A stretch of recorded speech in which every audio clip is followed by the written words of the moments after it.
Yeah, that motto definitely has a dual meaning, and the first is probably pretty obvious to most, and that it's to save lives. You know, we're providing a tool to police officers out there so that they have this tool that they can use in more instances, so that they have more options to resolve conflict before they have to resort to the use of deadly force.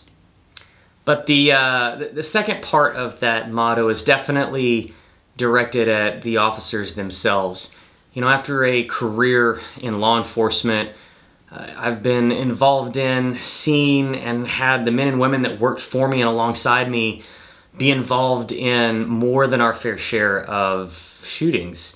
And it doesn't matter how, at the end of the day, it doesn't matter how justified or how righteous the shooting was. There's never a good shoot. There's never a good police shooting. They all have bad optics, and no officer, no department, no agency, no city wants that to be the outcome.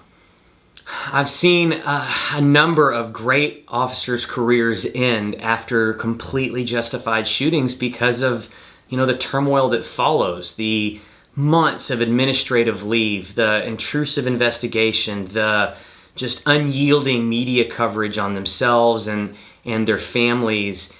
And then there's the whole mental health issue that they're going to go through and that they're going to continue to have to manage for, months and possibly years to come. And unfortunately for, some great cops, that it's just too much for them to handle, and they choose to go and do something else.